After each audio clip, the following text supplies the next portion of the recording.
Spike Detox conveniently consolidated into one capsule with 4x more nattokinase, 500 milligrams of bromelain, and 500 milligrams of turmeric root extract.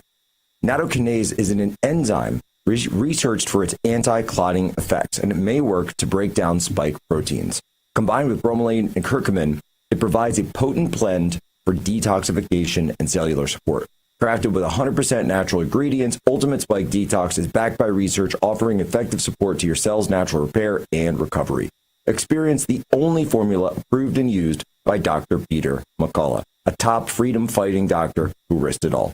How do you get access? Go to twc.health/POSO and use promo code POSO to get 10% off plus free shipping. Again, that's twc.health/POSO and use promo code POSO to get 10% off. Get back to that pre-COVID feeling. All right. I want to bring in now Lieutenant Colonel Tony Shaffer to break down what's been going on here in this New York Times story. Tony, when I look at this story, you know, it's so long, at least 10,000 words going through all of this. The U.S. military and the U.S. government were, in fact, directly involved every single step of the way. They were running this war hand in hand with the Ukrainians. What does it mean that this story is coming out? And it's interesting, by the way, how even though they put it out, the mainstream media is totally ignoring it. Yeah, the ignoring it is because people like you and me and some of the folks over at my network have said this is the fact that the United States has been engaged in this proxy war for years, and they don't like the fact that I don't think we're alternative media. We are the media now. They don't like the fact that the mainstream media got it all wrong because they were taking talking points, not actually seeking facts. And so the fact finding ended, and they don't want to be hit in the face with the facts, Jack. And the fact is, we, the United States, engaged both in the revolution, the Maidan Revolution in 2014, Victoria Nuland and USAID, which is now deceased, with CIA funded all of that, all those shenanigans. And so what has happened now, and I think this is why they're publishing it, Donald Trump is going to shut it all down one way or another. Marco Rubio confirmed about 3 weeks ago, this is a quote unquote proxy war with Russia. It is. And last time I checked, we weren't asked about this. We, the American people, weren't asked, do we want to go back to war with Russia? So ask yourself, Jack, who would have pushed for us to be the world policeman and engage in this? Well, it's the World Economic Forum and Soros and the Europeans. That they wanted Ukraine for their own purposes to be part of the EU utopian, whatever you want to call whatever they're doing right now with suppressing democracy and trying to get people to not talk about certain things. They wanted Ukraine to become part of the EU. That's what this is all about. And that means the resources, gas and oil and everything else becomes part of the EU. And they wanted to dismantle Russia. So we didn't get to vote on it. We, the United States and the American people, didn't vote on it. This was all about the progressive left via the Democrats using our military and our intelligence community as an extension of their policies, which support the World Economic Forum and the EU. So that's why we're here. Right now, they're about to be found out behind the curtain, and President Trump, I think, is going to make it abundantly clear who caused all of this. Well, and that's really what it comes down to. And we're talking about the pre-shaped, this is a pre-shaped narrative. So the narrative that you get through all of this is the U.S. was there, the intel community was there, we did what we had to do, we helped them every step of the way, but they just wouldn't listen. And by the way, what's really interesting, Tony, and I know you'll appreciate this because you and I talked about this in real time 2 years ago in 2023, going into that summer counteroffensive, Bakhmut. We said this is a bad idea, this isn't going to go well. Apparently, in real time, we were calling this while the rest of the media said, oh, this is great, this is genius. And apparently there was a huge breakdown where even General Milley was telling the Ukrainians, yeah, guys, don't do this. The Russians are dug in over in these positions. This is a really bad move. And then it's actually kind of funny because it says that they hung up on General Milley on the call, and then he kept trying to call them back and they wouldn't answer. Well, you know, Mark I think, by the way, just on a personal note, you and I were in the military There's no senior officer I know that looks better in high heels than Mark Milley, female or male. No. He's the best. He's the best. Anyway, but I digress. But no, you look, I know Mark Milley. I know Lloyd Austin. You could not pick two more incompetent people. And then you add Tony Blinken. You know, his college nickname was Spanky Banana. Did you know that? Because he was in the band? Just, it could be true. I don't know if that's true, but it could be. Anyway, and then, of course, Jake Sullivan. These people could not lead a high school debating team, let alone trying to use the resources of the greatest republic on the planet. This was doomed from day one. And Jack, you and I suffered the barbs and arrows, the outrageous barbs and arrows of fortune, to be right about this ahead of time, way ahead of time, and people didn't like it. So it is what it is. We're right, they're wrong. End of story.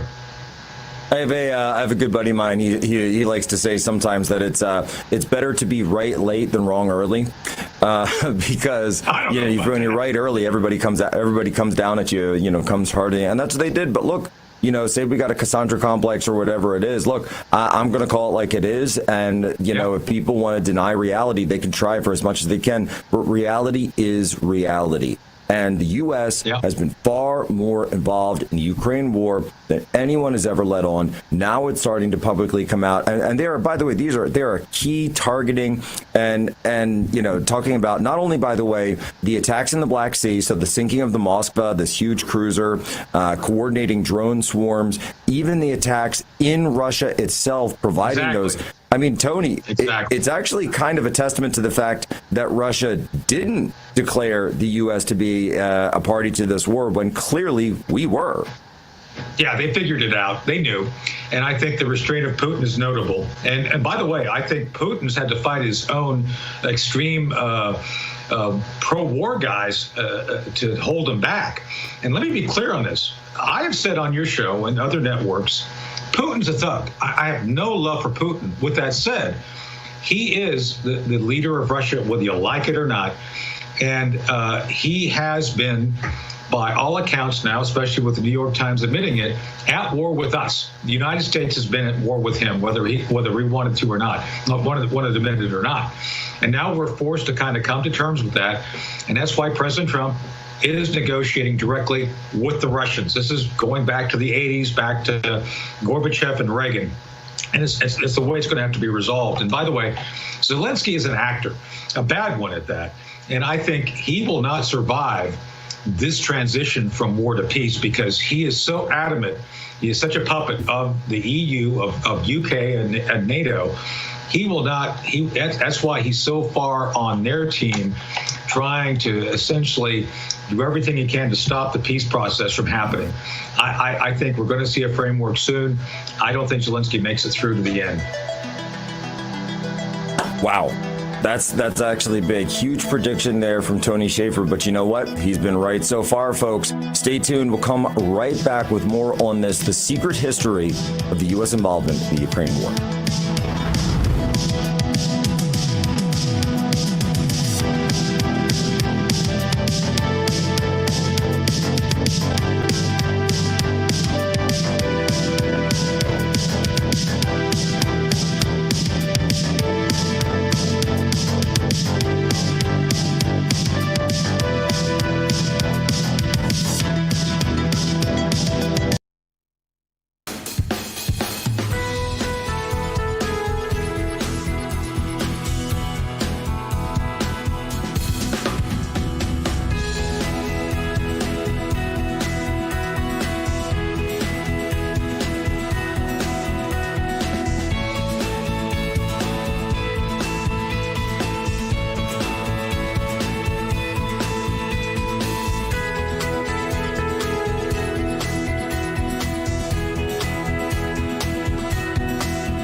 To this Real America's Voice news break, I'm Terrence Bates. The world is bracing for the implementation of President Trump's tariffs this week. The commander-in-chief is calling this Wednesday Liberation Day. That's when his reciprocal tariffs go into effect. Mr. Trump is promising to charge America's trading partners the same amount in tariffs that they're charging us. Uncertainty about the impact of the tariffs already have Asian markets suffering losses. Even here in the United States, futures on the S&P 500 earlier this morning started showing that there was a downturn in store potentially for this week. President Trump also promising to follow up Wednesday's reciprocal tariffs with 25% tariffs on cars and car parts on Thursday. At the moment, those duties are scheduled to go into effect, like I said, on Thursday. President Trump argues that his tariff policies will spur investment and innovation here in the United States. House Republicans are expecting to add more votes to their very slim majority this week. 2 more votes could come from the state of Florida, where voters will cast ballots in special elections tomorrow to fill the seats vacated by Matt Gaetz and Mike Waltz. Gaetz gave up his seat after being tapped to be President Trump's attorney general. He eventually stepped away from the nomination amid concerns about the congressional ethics investigation surrounding him. Florida's chief financial officer, Jimmy Patronis, has President Trump's endorsement to replace Gaetz. The district is traditionally a GOP stronghold, as it has consistently elected a Republican presidential candidate for the past 60 years. Republican State Senator Randy Fine is looking to replace Mike Waltz, who is now serving as President Trump's national security advisor. Along with President Trump's endorsement, Fine is running in a traditionally strong GOP district as well. And voters in Wisconsin are also headed to the polls tomorrow to decide who will fill the 7th seat on the state Supreme Court. The Trump administration is watching this race so closely that it dispatched Elon Musk to the state on Sunday to rally voters there. Musk handed out 2 $1 million checks to voters there. That's a quick check of your headlines. I'm Terrence Bates.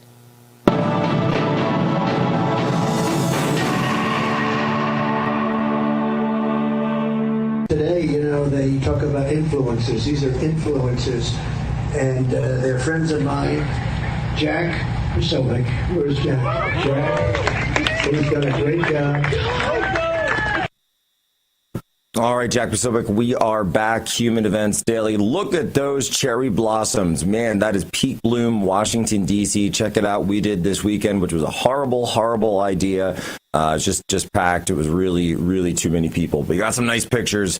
So hopefully that makes it work. Folks, there is a dirty little secret in the mobile phone industry that the major phone carriers don't want you to know about. Did you know that the big 3 mobile companies own all the towers in the United States?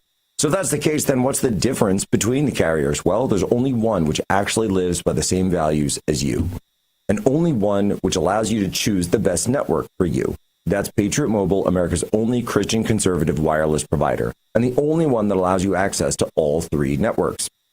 So keep your phone, keep your number, and now keep your values too. With Patriot Mobile, you know that none of your money is going to the woke left, DEI, or causes that have put America last.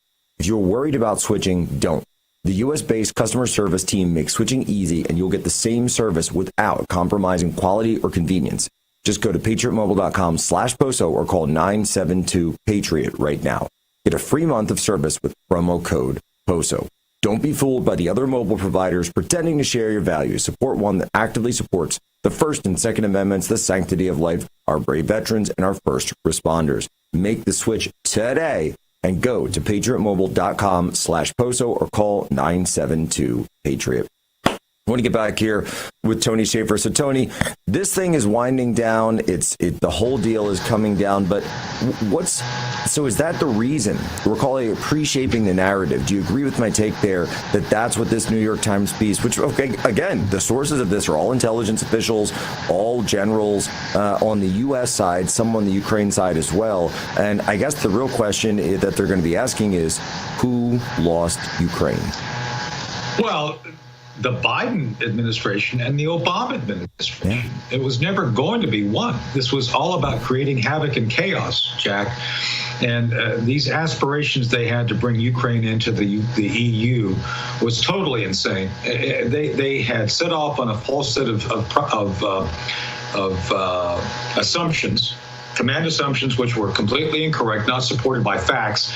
And I don't know how they fail to recognize Russia doesn't give things up. There's a book I read as a kid called The Russians by, I think it was Frederick Smith. And the lesson, the keys, and the book's about that thing. And the key lesson is what the Russians are very consistent. What's ours is ours. What's yours is negotiable. And they will do whatever they can to hang on to what they have. And this was the final point. In 2009, Putin said, hey, no more NATO moving east. He was very clear, and yet NATO kept coming. So this whole thing was preventable as well as, I think, predicted by many. So where does that leave us? That leaves us with the special military operation. The Russians are engaged at this very moment in about 8 sectors of combat. The four provinces, whatever you call them, the areas where they're engaged, plus Kursk. And out of these 8, they're winning. They've taken up about 80% of the oblasts that they're seeking of the 4, and they're winning in Kursk about the same amount. So they could, if they chose their mind to it, they could be done with this militarily within 2 months. And that's they're already planning for an offensive. So if we do nothing more, which we don't plan to do, all the weapons they're on the way to Ukraine, whatever military personnel is still there, which I would predict at this point very few, was all from the Obama administration. The Trump folks have pulled out. They're going to continue to pull out. So it's all on the fact that Obama and Biden set off on this completely insane mission. And I said on your show back when the invasion first started, the numbers were never there. There was no way Russia would ever lose this based on the fact that they have more people and more material and more political will than Ukraine. And here we are all these years later. You know, it's. I would say it was crazy. I would say it was awful if it wasn't typical. Because this has become typical in Washington, D.C., and it's become typical for the course of things over the last 14, 15 years for those of us who have been paying attention. Tony Shaffer, Lieutenant Colonel, where can people go to follow you and get more access to everything that you're doing? Yeah, ProjectSentinel.com as well as X, T-Spooky. So, Jack, I always enjoy our conversations. Thanks for having me. And I'm glad we were right about all this, despite the fallout. So. All right, there he is, Lieutenant Colonel Tony Shaffer. Follow him to find out what's going to be happening tomorrow and the next day and a year from then and even a year from then. We'll be right back here, Human Events Daily, as the day continues.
Thanks so much for being along for the ride.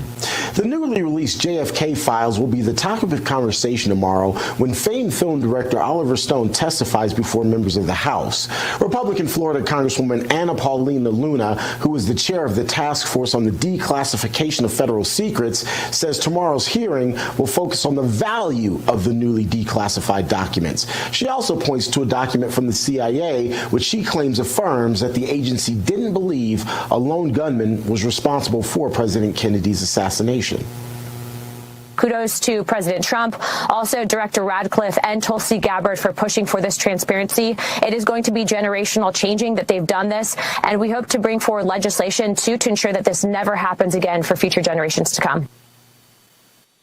As for Oliver Stone's testimony, you may remember his 1991 film JFK faced major criticism over its suggestion that Kennedy's assassination was mired by high-level conspiracies.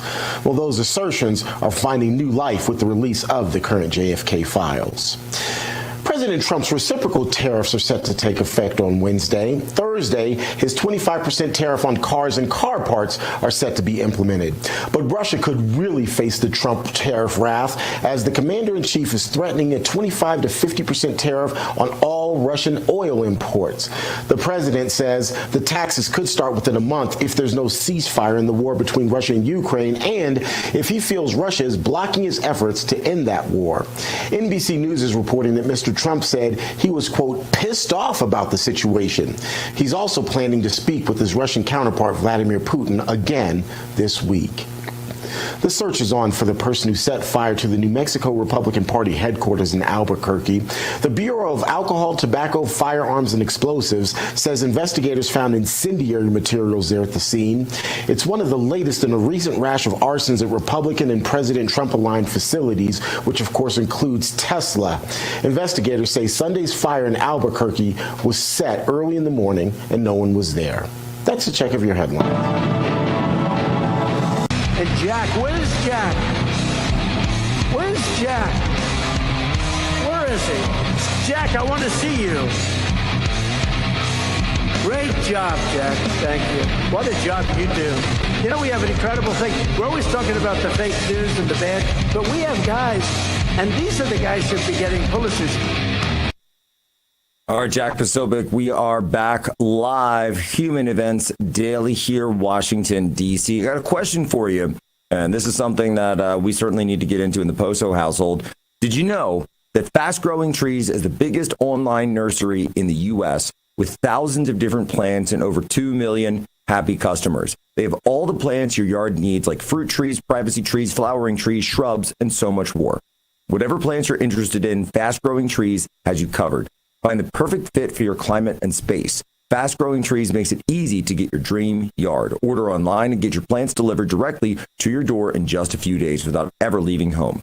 Their Live and Thrive guarantee ensures your plants arrive happy and healthy. Plus, get support from trained plant experts on call to help you plan your landscape, choose the right plants, and learn how to care for them. Look, this is something I mentioned before. We had some storm damage. By the way, the White House apparently also had storm damage. President Trump tweeting about this from his Truth Social account about how a really historic tree planted by Andrew Jackson had some storm damage as well. They're going to need to be replacing it. Who knows? Maybe President Trump could use fastgrowingtrees.com, but I know that certainly we're going to be using it in the Poso household very, very soon. I'm looking at pine trees. I think we're going to get them. I think we're going to do the pine trees. This spring, they have the best deals for your yard, up to half on select plants and other deals. And if you're a part of the Human Events audience, you'll get 15% off your first purchase when you use promo code POSO at checkout. That's an additional 15% off at fastgrowingtrees.com using promo code POSO at checkout. Fastgrowingtrees.com, promo code POSO. Right now, it's springtime, the perfect time to plant. So use promo code POSO today. The offer is valid for a limited time, and of course, terms and conditions may apply. But we had it out last night. Tanya Tay, by the way, loved the app, loved the website. She was clicking through. You can find out exactly what trees would look good at your house. You can find out what trees or various other plants, bushes, etc. Something didn't make it through a storm. Something didn't make it through the winter. Fastgrowingtrees.com will be. It's just a great site. I really like it. By the way, for those asking, I don't know if you guys could see this. Can we drop the lower third for a second, because I've got my Got my JD Vance right there. Got the JD Vance shirt on. Got that up today. So finally came in the mail. So we have our JD Vance shirt up. You guys can get that. You can go to thepostmillennial.com. You can check that out as well. But speaking of human events, I wanted to bring on the human events opinion editor himself, Kenny Cody, here to the program. What's up, Kenny? Hey, Jack. How are you doing, brother? So, Kenny, this new piece you've got up called The Brutal Americans, and this sort of you're playing off of a piece that Ann Applebaum wrote in The Atlantic last week, in the midst, by the way, of a piece I would say that was going viral in the wake of Signalgate all last week, when you were saying that brutal Americans, that this is a phrase, by the way, not only that should we embrace, but we should embrace as a badge of honor. And look, you've got President Trump coming out last night saying that not only are the tariffs going tomorrow, or I should say Wednesday, for a few select countries, it's going to be the entire world. So frame it for me, brother. Brutal Americans versus the world.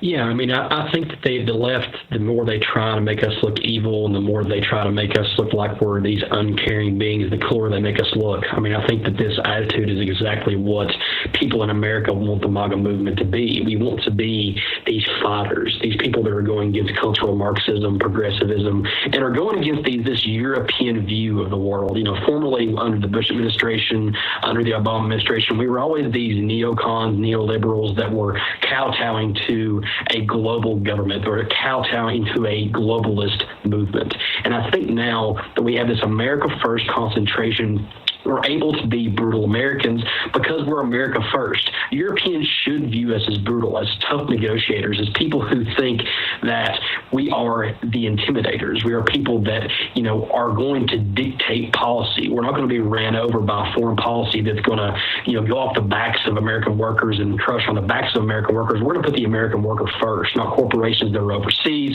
not corporations that are in our own country trying to dictate our own economic policy, but we're going to be putting the workers first. And I think through these reciprocal tariffs, and I think for this, you know, trade war that we're seeing going on in America and with foreign countries like Canada and Mexico and others, I think you're finally seeing the right kind of policy that is putting American citizens before anything else. And that's what brutal means to the Europeans. You know, this Ann Applebaum wrote this piece basically about her European travels, like we've changed the personality. We used to be so caring and so charitable, and now we're not. That's not it. It's not that we're not being nice to these people. We're just not going to be run over anymore. We're not going to be kowtow to the EU. We're not going to kowtow to the United Nations, and we're certainly not going to kowtow to the presidents or prime ministers of countries that could care less about us and give no benefit to us. So all brutal American means is brutally honest and brutally reliant and loyal to the American people, and we're going to fight these battles brutally. And that really is it. You know, it's going to, by the way, and some of that pain, I understand. It's going to be through the economy, and there's going to, let's be clear. This is going to be one of those things where you can't make an omelet without breaking a few eggs. And I see the Daily Mail is coming out there. Senator Rand Paul has come out, in opposition to the tariffs. A number of other people have come out against the tariffs on the MAGA side of the aisle. And understand that and what President Trump is doing, and what we're talking about that we support through human events, is this idea of restructuring the global order, where yes, it's not going to be GDP first. It's actually going to be people first. And the people that we're putting first are the American people and the American worker. Kenny, you're writing right there in Appalachia. Talk to me about how the global economy has devastated that area. I mean, it 100% has. I mean, factories and the working class is the backbone of Appalachia. It's the backbone of Cobb County, where I live. It's the backbone of the 1st Congressional District of Tennessee. We rely on workers, factory workers, those that are in trade, to have the backbone here. And for far too long, these foreign countries that abuse the imports, the exports, have taken control and made these companies fail economically during the 2008 crisis. And throughout the last 10 or 12 years, it's not the companies that are, reliant on American cities that are affected the most. American cities can recycle workers. They can hire anybody. They can say, if this person's not doing the work, or if they're not happy with the work they're getting paid, we can bring in migrants. immigrants. We can bring in, anybody else from the other cities. We can, drain from another city and have people come in from a mobility rate standpoint, come in and work. In rural Appalachia, these jobs are what makes our economy. They are what runs small towns. And when you have countries and corporations overseas that are taking advantage of these small towns in America, such as those in Appalachia and some of those in small towns in states like Ohio and Pennsylvania, it can drain these communities. It can drain these economies. Through not only are these people's pockets emptying, these towns and these states and these regions are being depleted economically because we don't have the same opportunity, because we are kowtowing to foreign nations. It's depleting these American workers force. Look, nobody's saying that these corporations that employ these American workers, we need to let them run roughshod over us, but we need to be prioritizing employing Americans, employing those from the region that build the backbone and build the back that these regions are based upon. And allow that economy to thrive, because if we don't allow our local economies to thrive in these small towns like the one that I live in, America itself is going to vanish. And we have to be able to prioritize the people that literally elected this president. The working class in this country are the ones that elected Donald Trump to 2 non-consecutive terms and have elected change throughout the congressional districts, throughout the Senate races, and legislative races throughout the country. So we have to be able to put the American worker first, put the auto industry, those that are work in the auto industry, those who work in metal, steel, whatever else, in the working class, put those workers first before we put corporations and foreign countries first. And that's what these tariffs are going to be able to be doing, and putting us first in trade negotiations. And look, this is going to be a fight. It's going to be a brutal fight, and it's going to take brutal Americans to do this.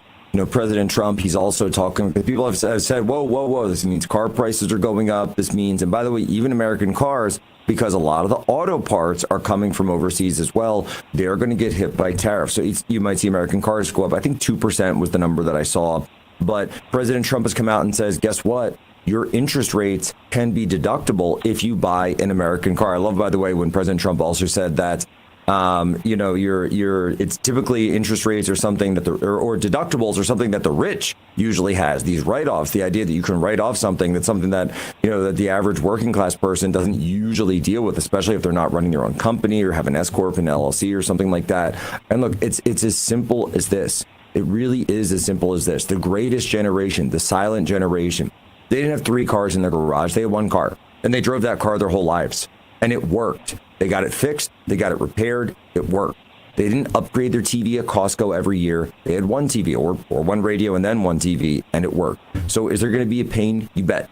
Is it going to be at the cost of your convenience? At first. But it has to hurt first if it's going to heal. And that's what it's all about. That's what's about when it comes to actually reworking the global system. And Secretary Besson came here on Human Events last week, and he said this. The American dream is not about cheap baubles from overseas, is it, Kenny Cody? No, America is, we always have this debate, right? We're not just an economic tool. People are not tools for the economy or the GDP.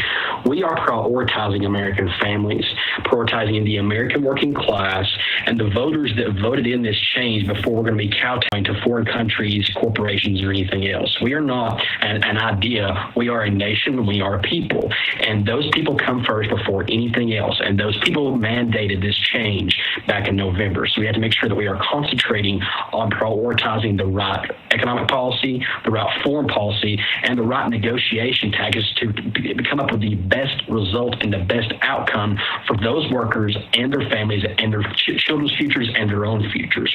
We have to be able to prioritize that before we concentrate on any other economic, GDP scale or anything to brag on MSNBC. We need to be able to ensure the American workers are safe, their savings accounts are funded, and their children can go to school, their children can be safe, stay alive, and ensure that these families are facilitated throughout the next generation and create the next great generation as those that came before them. We are creating the next great generation. I love that. That is so perfect. Kenny, I think you might have your next column right there, man. Creating the next great generation. That is the positive vision for the future that we're all about here at Human Events. We'll be right back with more from Kenny Cody.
I just spoke with John Thune about. I just spoke to Mike Johnson about, Speaker.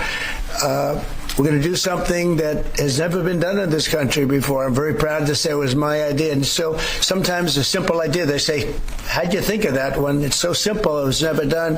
If you buy a car in the United States that's made in the United States, if it's manufactured here, when you borrow money, if you borrow money, you have interest payments, we're going to let you deduct the interest payment for income tax reasons. And I think that's going to more than pay for itself. I think people are going to be, they've never had a deduction. You know, deductions are supposed to be for like rich people, and it's unfair to have that. But rich people are, I think I know more about deductions than any human being on earth.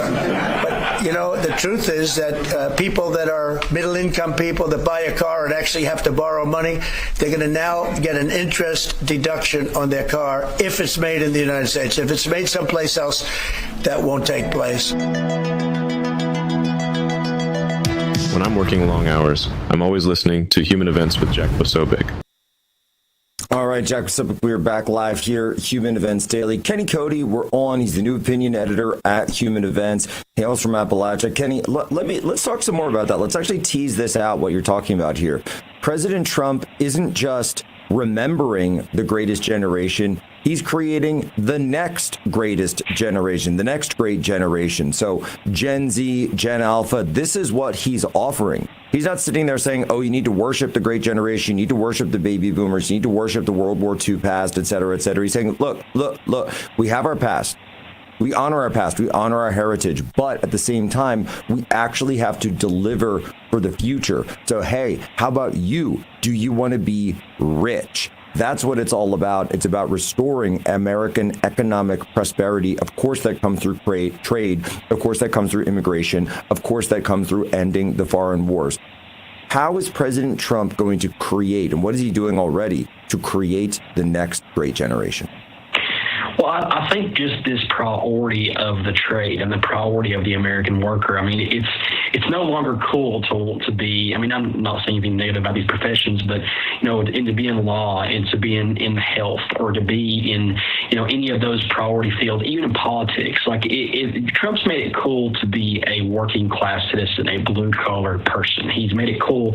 Like when he goes out and works in McDonald's, he goes out and rides the garbage truck. He goes out to these auto worker plants. He knows that people idolize those who are bringing home the bacon, the people who are providing for their families.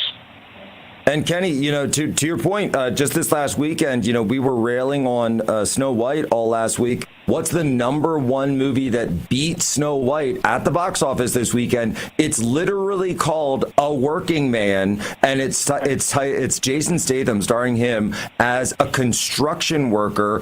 I think it's his son or his daughter gets taken. Liam Neeson-esque story, but again, just a blue collar thriller. Jason Statham, a construction worker, defeats Disney, defeats Snow White. They drop 66%. And guess what? America went to go see A Working Man, and they went to go see the Chosen's doing The Last Supper. So you got Easter, and you got the construction worker are leading the box office. Well, exactly. And I think that that's the kind of idolization that a lot of Americans really have in their hearts. But here in Tennessee, when you go out and campaign for governor, you go out and campaign for a political position, people don't want to see you dressed in a shirt and tie and a blazer. They want to see you in overalls. They want to see you in plaid. They want to see you in a flannel. They want to see a working person that can relate to them, that can relate to their families, and relate to their friends, people that they've seen growing up. They don't want some utsy-tutsy person from Nashville or Knoxville or Memphis or Chattanooga. They want to see the working man leading their state, leading their district, leading their region. And I think that's the same case for all across America. They idolize people who are going to go in, get their hands dirty, and actually contribute to their families instead of just going and sitting in an office somewhere. And like I said, no offense to those professions whatsoever, but Trump has made it cool to be blue collar again. He's made it cool to be working class again. And I think that next great generation is going to become from idolizing those people and putting those people first and putting America first through foreign policy, economic policy, and trade policy.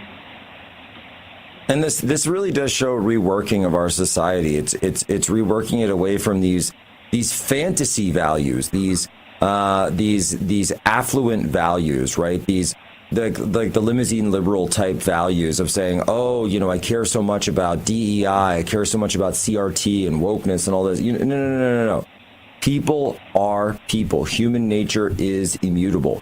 You like a movie where Jason Statham is beating up people. He's a construction worker. He's got his boots on. He's getting his hands dirty. People like that kind of movie. It's simple. Everybody gets it. Then what else is banging up the box office? And this is why I talk about this so much, because the box office is a sort of a way to kind of show where the flow of American people are going, in American opinion. And you look at it, they're moving away from the liberal coded movies and moving back towards the conservative movies. It is a tangible litmus test for the American people, better than, any of these opinion polls that are coming out there. Why? Because it's dollars that people actually have to put up themselves. Kenny Cody, where can people find your work, man? You can follow me at KDCodyTN on Twitter, and follow the Human Events Twitter page, of course, for all of our opinion pieces coming out. And Jack, it's always great to join you, and I hope you have a great rest of your Monday, brother. You as well, my brother. Take care. Working Man. Go check it out at the box office. By the way, in the interest of full disclosure, the author of the Working Man book series was also the writer, for longtime listeners and longtime followers, also the writer of the Agent Poso graphic novel Task Force Aegis back in 2019, 2020. The great Chuck Dixon, the creator of Bane. So congratulations, Chuck.